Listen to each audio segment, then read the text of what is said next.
नमस्कार दोस्तों, आज हम इस वीडियो में आप लोगों को पाइथागोरस प्रमेय सिद्ध करना सिखाएंगे। अगर आप लोग वीडियो को लास्ट तक देखते हो तो मैं उम्मीद करूंगा कि आप लोग भी पाइथागोरस प्रमेय कि सिद्ध करना जान जाओगे। मैं बहुत इजी और सिंपल तरीका आपको बताऊंगा, ठीक है ना। ज़्यादा घुमा फिरा कर नहीं बताऊंगा, एकदम सीधा सीधा सिंपल सिंपल आपको मैं बताऊंगा, ठीक है ना, ताकि आपको एक ही बार में समझ में आ जाए, ठीक है।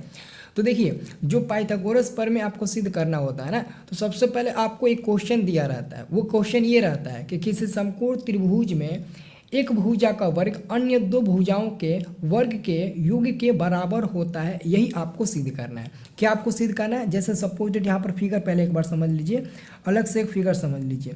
कह रहा है कि एगो समकोण त्रिभुज है, तो एगो समकोण त्रिभुज हम बना लेंगे। एगो समकोण त्रिभुज मैं बना लेता हूँ, ए और बी और सी में बना लेता हूँ। और यहाँ पर आपका 90 डिग्री बनेगा, क्योंकि ये परपेंडिकुलर है तो 90 डिग्री बनेगा। तो बी पर हमारा 90 डिग्री हो गया। तो वही क्वेश्चन कहता है, एक समकोण त्रिभुज में एक भुजा का वर्ग अन्य दो भुजाओं के वर्ग के योग के बराबर होता है, यही सिद्ध करना है आपको। सिद्ध करना ये जो हमारा ए सी है ना, ए सी का स्क्वायर ये बराबर होगा ये ए बी का स्क्वायर और प्लस में ये आपका बी सी का स्क्वायर। इतना आपको सिद्ध करके लाना है, इतना आपको सिद्ध करके लाना है कि ये कैसे आपको मिलेगा, ये सिद्ध करके लाना है आपको इतना, ठीक है ना। तो इसको इतना सिद्ध करके लाने के लिए हम एक समकोण त्रिभुज बना लेंगे और यहाँ से एगो हम लंब डालेंगे, ए सी बिंदु पर एगो लंब डालेंगे जिसको हम लोग डी मानेंगे। और बस यही मानकर आपको बनाना है, ओके।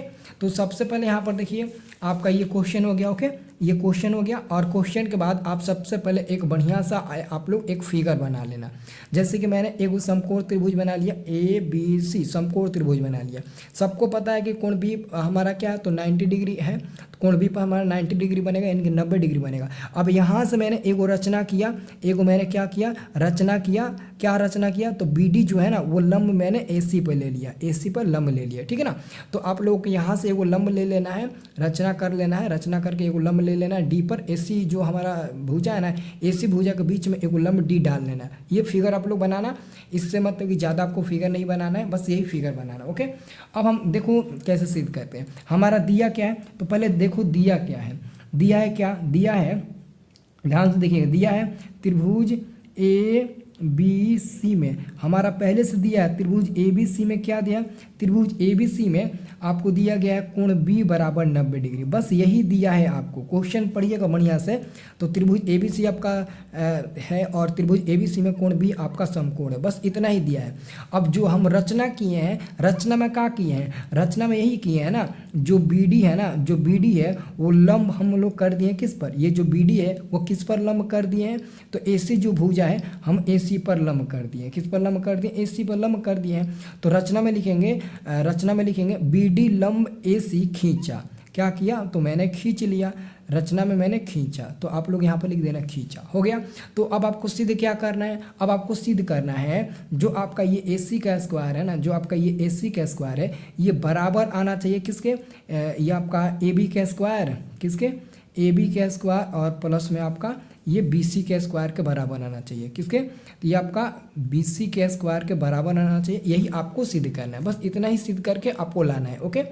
तो अब हम क्या करेंगे, अब उत्पत्ति हम लोग लेंगे, ठीक है ना। ध्यान से देखना, उत्पत्ति, उत्पत्ति में हम क्या करेंगे, फिगर को बस अच्छे से समझना, आपको सब कुछ समझ में आ जाएगा। तो आप उत्पत्ति में हम दो त्रिभुज लेंगे, ठीक है ना। यहाँ पर मैं लिखता हूँ उत्पत्ति, उत्पत्ति में देखो मैं यहाँ पर दो त्रिभुज आपको दिख रहा होगा। देखो एक त्रिभुज ए डी, ए क्या दिख रहा है, ए डी बी दिख रहा है, और एगो दिख रहा है ए बी सी। तो पहले ये वाला त्रिभुज लेंगे, छोटा वाला एगो और एगो बड़ा वाला। पहले एगो छोटा वाला लेंगे, फिर एगो बड़ा वाला लेंगे, ओके। तो मैं यहाँ पर लेता हूँ उत्पत्ति में त्रिभुज ए डी बी, त्रिभुज ए डी बी, और यहाँ पर लिखता हूँ तथा अब त्रिभुज बड़ा वाला लेता हूँ ए बी सी, तथा त्रिभुज ए बी और सी। अब बड़ा वाला ले लिया। अब यहाँ पर लिखता हूँ इतना में मैं लिखता हूँ इतना में। अब ध्यान से देखिएगा, आपका त्रिभुज छोटा वाला कौन सा, छोटा वाला त्रिभुज था ए डी बी।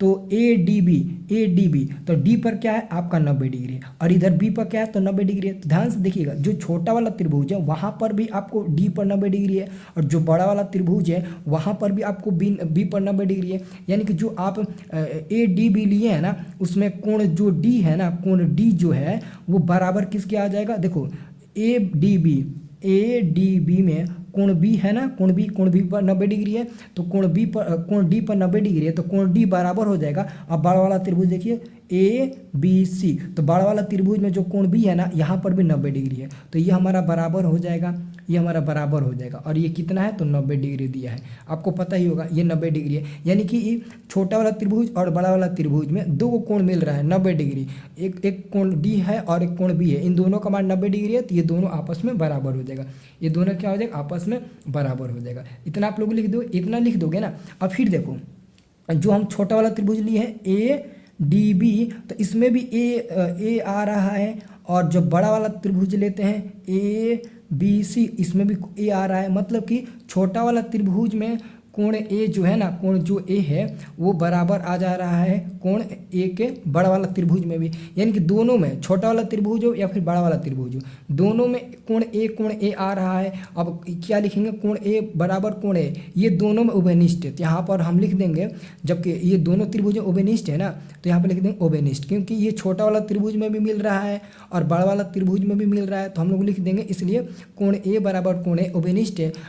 चाहे छोटा वाला त्रिभुज हो चाहे वो बड़ा वाला त्रिभुज हो, दोनों में ए आपका उभयनिष्ठ है, तो लिख देंगे उभयनिष्ठ हो गया। ओके, उभयनिष्ठ हो गया। और आपको पता होना चाहिए दोस्तों, ठीक है ना, अब सबको याद रखना है कि जब दो को कोण बराबर होता है, क्या होता है, जब दो को कोण बराबर होता है तो वहाँ पर आपको समरूपता लगता है। तो यहाँ पर आपका कोण डी और कोण बी दोनों त्रिभुज में बराबर है, यानी कि दो को त्रिभुज, एगो छोटा वाला एगो बड़ा वाला त्रिभुज है, और दोनों में कोण डी कोण आपका बी के बराबर है। तो यहाँ पर आपका कौन सा लगेगा, ए समरूपता। ए का मतलब हुआ एंगल, यानी कि आपका छोटा वाला त्रिभुज में भी कोण डी एंगल है और बड़ा वाला त्रिभुज में भी कोण बी एंगल है, तो दोनों आपका कोण क्या है, बराबर है, तो लगेगा एंगल समरूपता से। क्या लगेगा, समरूपता से। तो आपको पता होना चाहिए कि जब दो को दोस्तों कोण बराबर होता है तो उसकी आमने सामने की जो भुजा होता है वो अनुपात के रूप में होता है। जैसे आप लोगों को मैंने बताया था, ध्यान से समझिएगा, मैंने आप लोगों को कई बार बताया था कि अगर आपके पास दो गो त्रिभुज है ABC और एक त्रिभुज है आपका DEF, अगर यहाँ पर इनमें सब कोण आपस में बराबर होता है, यानी कोण ए कोण डी के बराबर हो, कोण बी कोण ई के बराबर हो, कोण सी कोण एफ के बराबर हो, तो आराम से AB और ये बाटा में इधर का डी हो जाता है, और बराबर में इधर का AC और इधर का DF हो जाता है, और बराबर में इधर का BC और इधर का EF हो जाता है, इधर का BC और इधर का आपका EF हो जाता है। तो कब होगा, जब आपका तीनों बराबर होगा तब। तो मान लेते हैं अगर दो बराबर होता है, तो मान लेते हैं कि ये वाला हमारा बराबर नहीं होता है, मतलब कि दो को बराबर होता है, तो कम से कम दो को तो आपको समानुपाती होगा ना दो को। तो यहाँ पर आपका दो को भुजा बराबर है, कोण डी आपका ADB में बराबर है और कोण ABC में त्रिभुज में कोण आपका B बराबर है। तो जब ए समरूपता लगेगा ना, तो ध्यान से देखिएगा, अब हमारा कौन कौन बाटा में हो जाएगा, कौन बाटा में होगा, कौन समरूप हो जाएगा, तो ध्यान से समझिएगा। जो हमारा त्रिभुज था, त्रिभुज ADB, ये हमारा समरूप हो जाएगा, ये हमारा समरूप हो जाएगा किसके, त्रिभुज ABC के, ये हमारा समरूप हो गया। जब ये दोनों समरूप हो गया, तो आराम से हम कह सकते हैं कि जो हमारा AD जो भुजा है वो बराबर हो जाएगा आपका AB से। अगर आपको नहीं समझ में आया कि AD बटे AB सर कहाँ से लाए, तो सबसे आसान तरीका है, आप इधर का AD लीजिएगा और इधर का आप AB लीजिएगा, इधर का AD और बॉटम इधर का आपका AB हो जाएगा, और फिर बराबर में अगर आप इधर का A और B लेंगे इधर का, तो बाटा में आपको क्या लेना पड़ेगा, इधर का A और C लेना पड़ेगा। ओके, तो यहाँ पर आप क्या ले लीजिएगा, A और C ले लीजिएगा। तो आपको पता है AB और AB में गुणा करेंगे कितना मिल जाएगा, यहाँ पर देख लीजिए, AB और AB में गुणा करेंगे तो आपका मिल जाएगा AB के स्क्वायर, और बराबर में इधर आपका AD और आपका AC गुणा हो जाएगा, तो AD गुणे में आपका AC हो गया, और ये हमारा हो गया समीकरण नंबर 1, ये हमारा समीकरण नंबर 1 बन गया। तो आपने समीकरण नंबर 1 निकाल लिया, अब बाकी है समीकरण नंबर 2 निकालना, ठीक है ना। तो समीकरण 2 कैसे निकालेंगे, जैसे हमने इतना का, तो ये आपका समीकरण 1 प्राप्त हो गया ना। अब दोस्तों ऐसे ही अब हम क्या करेंगे, ऐसे ही ना, अब हम ये वाला त्रिभुज लेंगे, इधर का छोटा वाला और इधर का हम लोग बड़ा वाला लेंगे। ओके, तो नीचे बनाऊंगा तो आपको फिगर नहीं दिख पाएगा, इसलिए मैं अब यहाँ से आपको बनाना स्टार्ट करता हूँ, ठीक है ना। यहाँ पर मैं आपको समझा देता हूँ।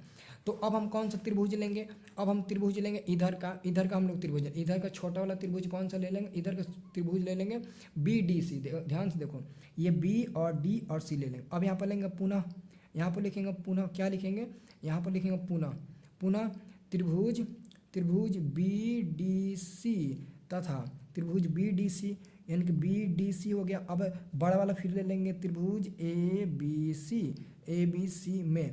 सी में, तो इधर भी देखा जाए दोस्तों, इधर भी डी है और इधर भी बी है, तो छोटा वाला त्रिभुज में इधर से भी ले रहे हैं तो डी बराबर आ जा रहा है बी के, क्योंकि डी पर भी 90 डिग्री है, बी पर भी 90 डिग्री है। इसमें भी आपका जो कोण डी है वो बराबर किसके हो जाएगा, कोण बी के, और ये क्या है तो ये हमारा 90 डिग्री के बराबर है। अब इसमें उभयनिष्ठ कौन है, उभयनिष्ठ देखा जाए तो बी डी सी आ रहा है इसमें भी, और बड़ा वाला लेंगे ए बी सी, इसमें भी सी आ रहा है, तो इसमें हमारा जो कोण सी है वो बराबर कोण सी, ये क्या है तो उभयनिष्ठ है, क्या है उभयनिष्ठ, ये हो जाएगा उभयनिष्ठ हो जाएगा, ठीक है ना, ये हमारा उभयनिष्ठ हो गया। ओके, इसको ब्रैकेट में बंद कर, उभयनिष्ठ हो गया। तो जब ये उभयनिष्ठ हो गया तो यहाँ पर क्या लगेगा, क्योंकि कोण है ना, तो यहाँ पर भी लगेगा ए समरूपता, ए समरूपता से यहाँ पर आप लगाइएगा ए समरूपता से। ओके, तो कौन कौन समरूप हो जाएगा, त्रिभुज बी डी सी समरूप हो जाएगा त्रिभुज ए बी सी के। जब ये समरूप हो गया तो दो कोण बराबर है, तो इधर भी हम लोग वही काम करेंगे। इधर का अगर ये हम डी सी लेते हैं इधर का, तो इधर का हमारा बी सी हो जाएगा, और बराबर में अगर इधर का हम बी सी लेते हैं, पूरा बी सी लेते हैं, तो इधर का हमारा क्या हो जाएगा ए सी हो जाएगा, तो बॉटम आपका क्या हो जाएगा ए सी हो जाएगा। मतलब कि बी सी में गुणा करेंगे तो बी सी का स्क्वायर मिल जाएगा, और बराबर में हमारा डी सी, यहाँ पर डी सी हो जाएगा और गुणे में आपका ए सी हो जाएगा। ये हमारा समीकरण नंबर क्या बन गया, 2 बन गया।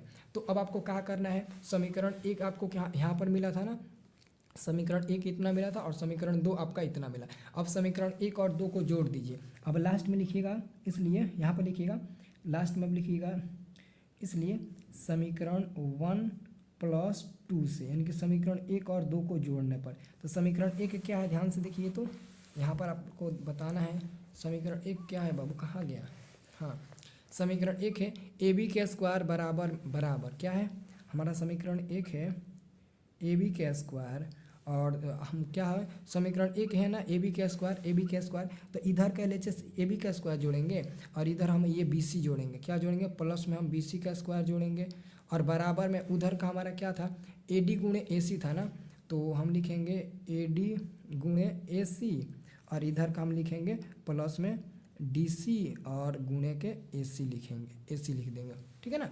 यह हमारा हो गया, तो ये हमारा बन गया क्या, ये हमारा ए बी का स्क्वायर बन गया, और प्लस में ये हमारा बी सी का स्क्वायर बन गया, और बराबर देखो यहाँ पर भी हमारा ए सी है और यहाँ पर भी ए सी है, तो कॉमन ले लेंगे ए सी, तो क्या बच जाएगा ए डी बचेगा, और प्लस में क्या बचेगा इधर आपका डी सी बचेगा। तो ये हमारा क्या हो जाएगा ए बी का स्क्वायर हो जाएगा, प्लस में आपका बी सी का स्क्वायर हो जाएगा, और बराबर में ए सी और गुणा, इन सब के स्थान पर क्या आएगा ध्यान से देखो, इधर आप लोग फिगर देखिए, तो फिगर आप लोग ध्यान से देखिए, आपको मैं फिगर ध्यान से दिखा दूँ, ठीक है ना।